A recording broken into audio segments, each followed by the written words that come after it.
यह ध्यान देंगे। इसके पहले आपने पहले वाली वीडियो में 6.3 पढ़ा था, वो कंप्लीट हो गई आपकी। अब एक्सरसाइज 6.4 में आइए। 6.4 में एक थ्योरम है आपकी, प्रमेय है। समरूप त्रिभुजों के क्षेत्रफलों का अनुपात उनके भुजाओं के वर्गों के अनुपात के बराबर होगा। इसका प्रयोग करेंगे, ज़्यादा सवाल में इसका प्रयोग होगा। तो जो पीछे के प्रमेय आप पढ़ चुके हैं तो इसको ध्यान में रखेंगे। समरूप त्रिभुजों के क्षेत्रफलों का अनुपात उनके भुजाओं के वर्गों के अनुपात के बराबर होता है। अर्थात अगर हम दो त्रिभुज लें ए बी सी और पी क्यू आर, और ये कहा जाए कि दोनों त्रिभुज समरूप हैं, ये त्रिभुज और ए बी सी और पी क्यू आर समरूप हैं, तो त्रिभुज ए बी सी का क्षेत्रफल और त्रिभुज पी क्यू आर का क्षेत्रफल का जो अनुपात है बराबर इनके संगत भुजाओं के वर्गों के अनुपात के बराबर होगा। जैसे ए बी स्क्वायर बटे पी क्यू स्क्वायर बराबर भी हो सकता है। ये ले, हमें स्वेच्छा से लेना है। इस भुजा का इस भुजा से अनुपात, इस भुजा का इस भुजा से अनुपात, इस भुजा का इस भुजा से अनुपात, जिससे हमें आवश्यकता है केवल वही भुजा लेंगे। तो ए बी स्क्वायर बटे पी क्यू स्क्वायर अथवा बी सी स्क्वायर बटे क्यू आर स्क्वायर अथवा ए सी स्क्वायर बटे पी आर स्क्वायर, हम इनमें से कोई एक ले सकते हैं, या सबकी जरूरत है तो सब ले सकते हैं। तो जितनी जरूरत होगी उतना हम प्रयोग करेंगे। जैसे हमारे पास बी सी और पी क्यू आर भुजा है तो हमारा आ जाएगा क्षेत्रफलों का अनुपात बी सी स्क्वायर बटे क्यू आर के स्क्वायर के बराबर होगा। अब क्वेश्चन नंबर 1 देखिए किताब में। अब क्वेश्चन नंबर 1 है कि त्रिभुज ए बी सी और डी ई एफ समरूप हैं। इनके क्षेत्रफलों दिए गए हैं। क्षेत्रफल क्रमशः 64 वर्ग सेंटीमीटर और 121 वर्ग सेंटीमीटर है। तो यदि ई एफ बराबर 15.4 वर्ग सेंटीमीटर है तो बी सी का मान ज्ञात कीजिए। तो अब देखिए इसमें से जो दिया गया है त्रिभुज, क्वेश्चन नंबर 1 में आप देखेंगे एक्सरसाइज 6.4 का, त्रिभुज ए बी सी और डी ई एफ समरूप है। दिया गया है आपको जो कि त्रिभुज ए बी सी, त्रिभुज ए बी सी समरूप त्रिभुज डी ई एफ, ये दो त्रिभुज हैं, ये दोनों समरूप हैं। और साथ में दिया गया है इनके क्षेत्रफल दिए गए हैं तथा क्षेत्रफल क्रमशः तथा क्षेत्रफल, तो त्रिभुज के क्षेत्रफल दिखा दीजिए तथा त्रिभुज ए बी सी का क्षेत्रफल दिया गया है। ए बी सी का क्षेत्रफल दिया गया है 64 वर्ग सेंटीमीटर, 64 वर्ग सेंटीमीटर। और त्रिभुज डी ई एफ का क्षेत्रफल, एफ का क्षेत्रफल ये दिया गया है 121 वर्ग सेंटीमीटर, 121 वर्ग सेंटीमीटर ये ज्ञात है। तथा और दिया है तथा भुजा दी गई है। एक भुजा उनमें दी गई है कि भुजा आपकी है ई एफ का मान दिया है 15.4 वर्ग सेंटीमीटर, ये दिया हुआ है। ई एफ बराबर तथा ई एफ बराबर 15.4 ये भुजाएं दी गई हैं। ई एफ का मान दिया हुआ है तो बी सी का मान ज्ञात करना है। इसलिए बी सी बराबर कितना होगा ये हमको ज्ञात करना है, ये हमें ज्ञात करना है। तुरंत हम ये थ्योरम लगाते हैं। हम जानते हैं कि त्रिभुजों, समरूप त्रिभुजों में त्रिभुजों के क्षेत्रफलों का अनुपात उनके भुजाओं के वर्गों के अनुपात के बराबर होता है। तो ये प्रमेय का प्रयोग करेंगे और इसमें लिखेंगे, यहाँ लिखेंगे उनकी समरूप त्रिभुजों में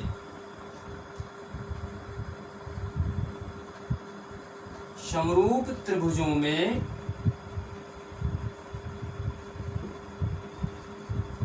अब सीधे हम लिखाते हैं त्रिभुज ए बी सी का क्षेत्रफल बटे त्रिभुज, दूसरा त्रिभुज है डी ई एफ का क्षेत्रफल बराबर, उनकी संगत भुजाएं आपकी हैं। एक भुजा आपकी है ई एफ और एक भुजा है बी सी। तो पहले हमने ए बी सी लिया तो बी सी भुजा लेंगे, तो बी सी भुजा का वर्ग बटे ई एफ भुजा का वर्ग।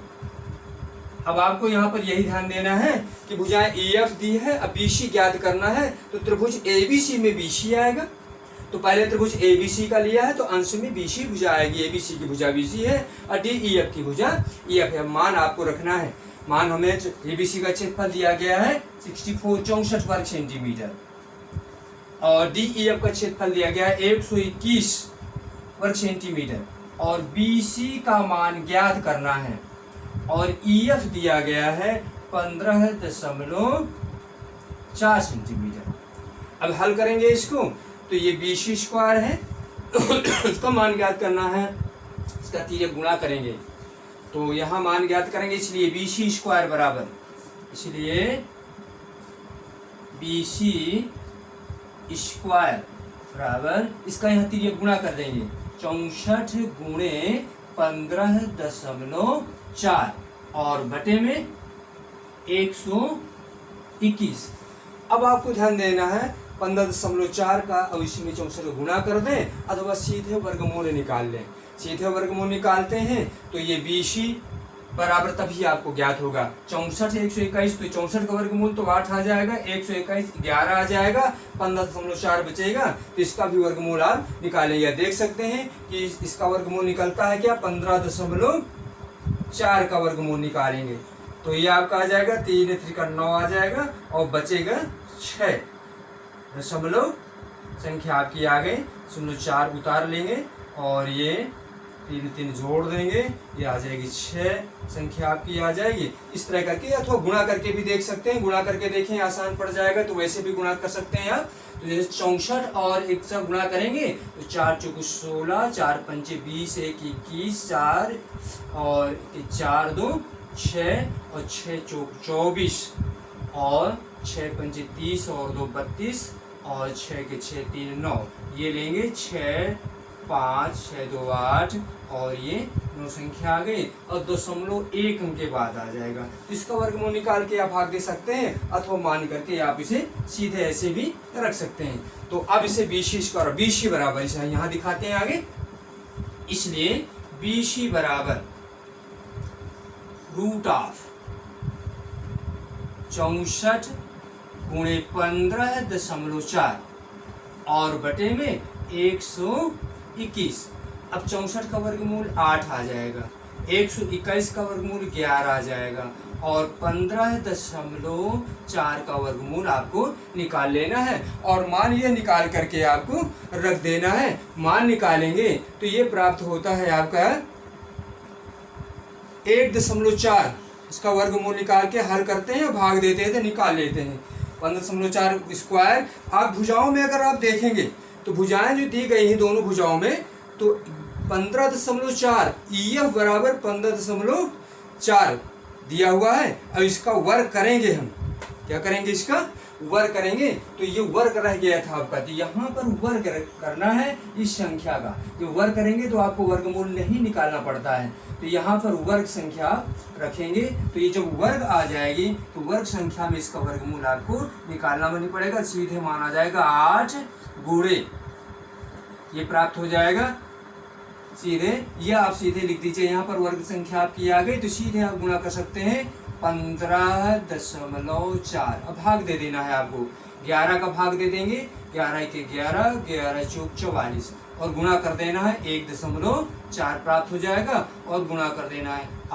14 112, 112 एक अंक के बाद दशमलव कितने सेंटीमीटर। तो ये मान आपको यहाँ से रखना है, उस मान को केवल ध्यान में रखना है। त्रिभुज के क्षेत्रफलों का जो अनुपात है उनकी भुजाओं के वर्ग के अनुपात के बराबर होता है। तो EF स्क्वायर, EF का मान आपने रखा था, स्क्वायर नहीं रखा था, अब स्क्वायर रख दिया गया तो निकालने में मान जो है आपका आसानी से आ गया। तो 64 का वर्गमूल 8, 121 का वर्गमूल 11 और 15.4 का वर्ग है जिसका वर्ग हटेगा तो 15.4 आ जाएगा और 11 से इसको भाग दे दिया गया तो 1.4 आया, 8 गुणे 1.4 किया गया तो ये प्राप्त हो गया 11.2 सेंटीमीटर। अब अगला क्वेश्चन देखें। इस प्रश्न में समलंब ABCD में AB और CD समांतर है तथा विकर्ण बिंदु O पर प्रतिच्छेद करते हैं और दिया है AB बराबर 2CD। तो हमें उससे बने हुए त्रिभुज AOB और DOC के क्षेत्रफलों का अनुपात ज्ञात करना है। तो तो इतना हमको ज्ञात है, तो जो ज्ञात है उसको हमने इससे दिखा दिया, जो ज्ञात है तो उस यानी कि सिंस के माध्यम से ये दिखा दिया कि आप फिगर बनाएंगे। इस फिगर में ए बी सी डी में देखिए, तो ए बी सी डी,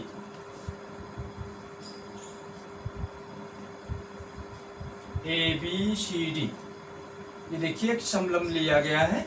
समलंब में दो भुजाएं समांतर होती हैं, तो इसमें आपने ए बी और सी डी को समांतर ले लिया। ए बी सी डी समांतर है, इनके विकर्णों को मिलाते हैं ए सी और ये विकर्ण बी डी, ये दोनों ओ बिंदु पर प्रतिच्छेद करते हैं।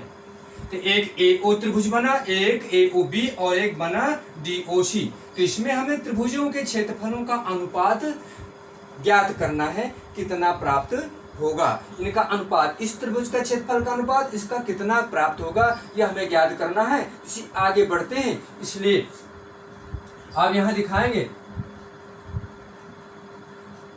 ए बी समांतर सी डी दिया गया है, ए बी समांतर सी डी। जब ए बी समांतर सी डी है, इसलिए एसी रेखा, एसी रेखा ए बी को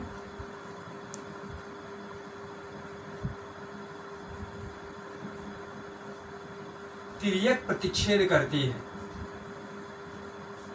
तिर्यक प्रतिच्छेद करती है।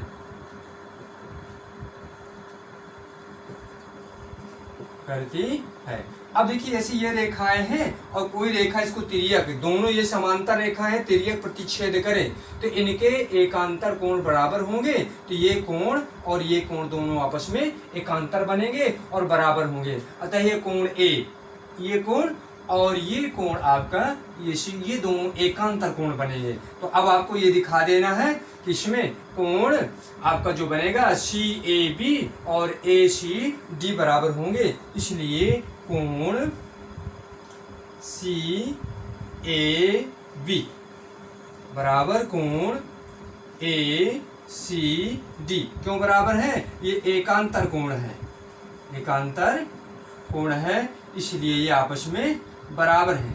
जब एकांतर कोण बराबर है, इसी को हमने इसको इक्वेशन फर्स्ट डाल दिया, एकांतर कोण आपके बराबर है। इसी को देखिए, आप चाहें तो जैसे हमारा ये कोण ए सी, अभी आपने कोण सी ए बी दिखाया, सी ए बी को हम ओ ए बी भी लिख सकते हैं। इसी को हम लिख सकते हैं या करके कोण आपका सी ए बी पूरा ना कह करे, क्योंकि हमें ये त्रिभुज का कोण इस त्रिभुज का कोण चाहिए, तो इसी को हम ओ ए बी लिख सकते हैं। कोण ओ ए बी बराबर कोण, अब ये है तो ओ सी डी, पूरा हम जो है ए सी डी ना कह कर ओ सी डी कह दें, ओ सी डी, ये कोण बराबर। तो समीकरण इसको हम एक डाल दिया। तथा इसी प्रकार आप कहेंगे, इसी प्रकार आप देख रहे हैं कि बी डी तिर्यक रेखा है जो ए बी और सी डी को काटती है। इसी प्रकार तिर्यक रेखा बी डी ए बी और सी डी को, तिर्यक रेखा ए बी और सी डी, यहाँ ए बी को तिर्यक रेखा प्रतिच्छेद के ए बी तथा सी डी यहाँ दोनों दिखा सकते हैं। जैसे यहाँ हमने ए सी रेखा ए बी को तिर्यक काट रही है और सी डी को भी काट रही है। ए बी व यहाँ दिखा सकते हैं आप, ए बी व सी डी यहाँ दोनों पर दिखा दी, दोनों दिखाना पड़ेगा आपको यहाँ पर। ए बी व सी डी तो यहाँ पर आप दिखा दीजिए ए बी व सी डी। इसी प्रकार यहाँ तिर्यक रेखा बी डी ए बी व सी डी को काटती है। जब इसको काटती है, इसलिए यहाँ भी आपका ये आ जाएगा कि ये कोण है, ये कोण आपका B और ये इसका एकांतर, ये कोण दोनों आपस में बराबर हो जाएंगे, इसलिए कोण ए बी डी बराबर कोण, इसको दिखाएंगे बी डी सी, कोण बी डी सी, ये आप दिखा देंगे कोण बी डी सी। इसी को हम ए बी डी को पूरा ना लिख करके ए बी ओ लिख सकते हैं। इसी को आप लिख सकते हैं, कहाँ क्यों है, क्यों बराबर है, ये एकांतर कोण है, एकांतर कोण है, ये बराबर है। इसी को हम या करके दिखा सकते हैं कोण ए बी ओ बराबर कोण, इसको दिखाना है ओ डी सी, ये आपका आ जाएगा ओ डी सी। इसको समीकरण आपने 2 डालिए। समीकरण 1 और 2 से आप दोनों त्रिभुजों में तुलना करेंगे तो इस त्रिभुज का एक कोण ये, इस त्रिभुज का एक कोण ये, इस त्रिभुज का, इसलिए आप तुलना करेंगे। इसलिए त्रिभुज AOB और त्रिभुज DOC में आप दिखाएंगे कोण O, समीकरण 1 से OAB बराबर कोण OCD कोण OCD। और दूसरे समीकरण में आप यहाँ समीकरण दिखा सकते हैं, समीकरण 1 से स्पष्ट है, 1 से, और यहाँ पर तथा कोण समीकरण 2 के दिखाएंगे कोण ABO बराबर कोण ODC। ये समीकरण सेकेंड से आप क्लियर कर चुके हैं, समीकरण सेकेंड से ये आप क्लियर कर चुके हैं। तो ये सेकेंड से हो गया, और तो अब क्या हो जाएगा दोनों त्रिभुजों में 2AA की समरूपता से, इसलिए समरूपता की AA की कसौटी से दोनों त्रिभुज क्या हो जाएंगे, समरूप हो जाएंगे। त्रिभुज AOB समरूप त्रिभुज DOC। अब दोनों त्रिभुज समरूप हो जाएंगे। जब समरूप हो जाएंगे तो पीछे प्रमेय पढ़ चुके हैं आप, समरूप त्रिभुजों के क्षेत्रफलों का अनुपात, समरूप त्रिभुजों के क्षेत्रफलों का अनुपात उनके भुजाओं के वर्गों के अनुपात के बराबर होता है। इसलिए समरूप त्रिभुज के क्षेत्रफल से आप आ जाएगा त्रिभुज AOB का क्षेत्रफल बटे त्रिभुज DOC का क्षेत्रफल बराबर उनके संगत भुजाओं के अनुपात के बराबर हो जाएगा। तो हम भुजाएं देखिए AB, इसकी भुजा लिया AB स्क्वायर बटे BC स्क्वायर बराबर ये आ जाएगा AB स्क्वायर बटे DC स्क्वायर, AB स्क्वायर बटे DC स्क्वायर। तो ये क्षेत्रफलों का अनुपात आपने ज्ञात कर लिया। तो इससे A की समरूपता से अब इसमें केवल आपको मान रखना है, मान में AB की जगह में 2CD रख देते हैं बराबर, यहाँ आपको आ जाएगा AB का मान दिया गया था AB बराबर 2CD, तो AB की जगह में 2CD रख दें और इसका स्क्वायर, और बटे ये CD लिखें या DC लिखें एक ही बात होती है, तो वो जो CD का स्क्वायर बराबर इसका स्क्वायर करेंगे 4CD स्क्वायर बटे CD स्क्वायर कट जाएगा, तो बराबर 4 बटे 1 बराबर 4 अनुपात 1 प्राप्त हो गया।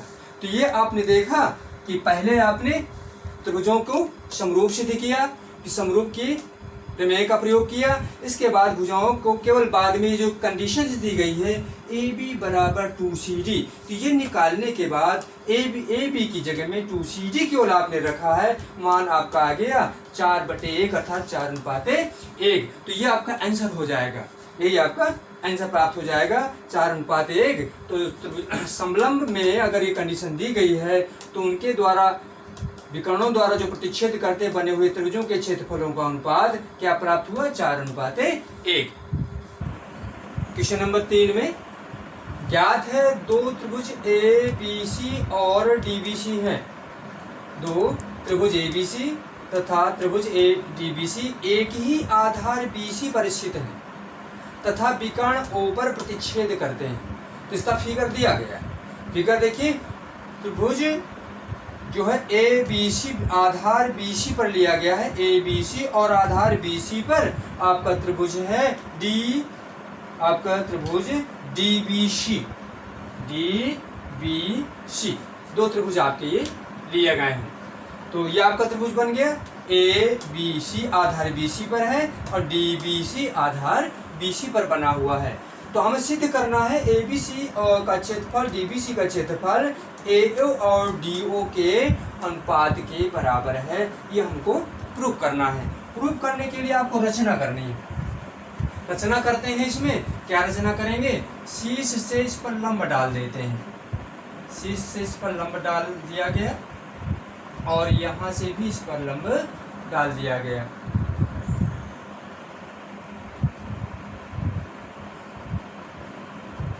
ये AL लंब डाल दिया और ये DM लंब आपने डाल दिया। ये 90 आप दिखा दीजिए और ये 90 दिखा दीजिए। ये आपका लंब डाला गया है। अब दोनों त्रिभुजों में देंगे तो रचना भी लिख लेंगे। रचना हेडिंग डालेंगे और लिख देंगे जो आपने रचना किया है कि AL लंब BC, AL लंब BC तथा DM परपेंडिकुलर टू BC। ये दिया गया। रचना आपने किया। उपपत्ति, उपपत्ति में कंडीशन को आप समझेंगे कि अगर ये कंडीशन दें, लिखने की बात अलग है। इसमें देखिए ये त्रिभुज और ये त्रिभुज लेना है हमको, ALO और DMO, ये समकोण त्रिभुज दोनों लेना है। तो ये 90 और ये 90, ये शीर्षा विमुख कोण है, तो ये दोनों समरूप सिद्ध हो जाएंगे। जब समरूप सिद्ध हो जाएंगे तो समरूप त्रिभुजों के जो क्षेत्रफलों का अनुपात है, जैसे इनके भुजाओं का अनुपात है, ये दोनों आपस में भुजाएं समानुपाती होती हैं। तो AL और DM का जो अनुपात है AO और DO के अनुपात के बराबर हो जाएगा। पीछे प्रमेय से आप कर चुके हैं, इसलिए आप ले लेते हैं त्रिभुज ALO, A समकोण त्रिभुज आपको लेना है, ALO और समकोण त्रिभुज DMO, DMO से, इन दोनों त्रिभुजों से लेना है। दोनों त्रिभुजों में आप ये ले रहे हैं कोण ALO बराबर कोण DMO। और क्यों बराबर है, प्रत्येक समकोण है। रचना से यहाँ से प्रत्येक समकोण है, प्रत्येक समकोण है, 90-90 अंश के हैं, इसलिए दोनों आपस में ये बराबर हो गए। अब आगे देखिए, तथा कोण AOL बराबर कोण DOM। ये कैसे कौन से शीर्षा विमुख कोण है, इसलिए ये दोनों बराबर हैं। शीर्षा विमुख कोण, शीर्षा विमुख कोण है जो आपस में बराबर होते हैं, इसके कारण ये बराबर हो गया। इसलिए दोनों त्रिभुजों में दो कोण बराबर हैं, इसलिए समरूपता की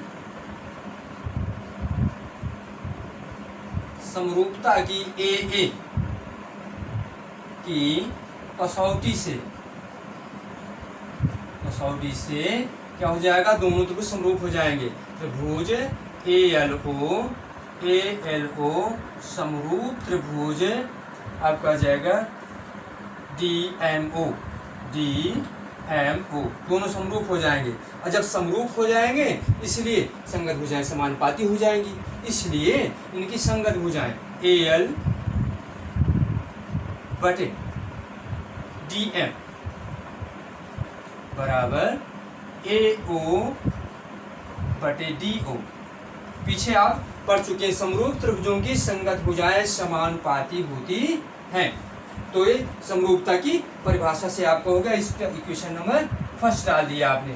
अब दोनों त्रिभुजों में ले लेते हैं, त्रिभुज ABC और DBC का क्षेत्रफल, इसलिए त्रिभुज ABC का क्षेत्रफल बटे त्रिभुज DBC का क्षेत्रफल, DBC का क्षेत्रफल, दोनों के क्षेत्रफलों का अनुपात इनकी संगत भुजाओं के वर्गों के अनुपात के बराबर होता है। तो इनकी संगत भुजाएं ले लेते हैं, तो संगत भुजाएं इनकी AL और DM ले लिया। तो AL लंबवत भुजाएं AL बटे DM का स्क्वायर, AL बटे DM का स्क्वायर। अब देखिए बराबर AL, अगर आप सीधे भुजाएं न लें, मान हम त्रिभुज के क्षेत्रफल का सूत्र लगा दें, अपने आप ही आ जाएगा। त्रिभुज का क्षेत्रफल क्या होता है, 1/2 आधार BC गुणे इसके लंबवत भुजा AL बटे 1/2 आधार BC लंबवत भुजा DM ले। तो 1/2 BC और BC कट जाएगा, तो ये आपका प्राप्त हो जाएगा बराबर AL बटे DM आ जाएगा। अब समीकरण 1 से स्पष्ट है, समीकरण 1 से क्या है, AL बटे DM का मान कितना आया है, AO बटे DO से। तो आपको दिखा देना है समीकरण 1 से, समीकरण 1 से क्या समीकरण 1 में है तो दिखा देना है समीकरण 1 से बराबर आपका ये आ जाएगा AL बटे DM की जगह में क्या प्राप्त हो जाएगा, AO बटे DO, AO बटे DO। यही आपको प्रूव करना था। तो त्रिभुजों के क्षेत्रफलों का अनुपात, यहाँ आपको ठीक न लग रहा हो तो किनारे लिख दीजिए इसको, ये बराबर यहाँ दिखा दीजिए समीकरण 1 से, समीकरण 1 से यहाँ लिख दीजिएगा AL बटे DM बराबर AO बटे DO रखने पर आपका आ जाएगा। तो AO बटे DO यही हमको प्रूव करना था, प्रूव हो गया।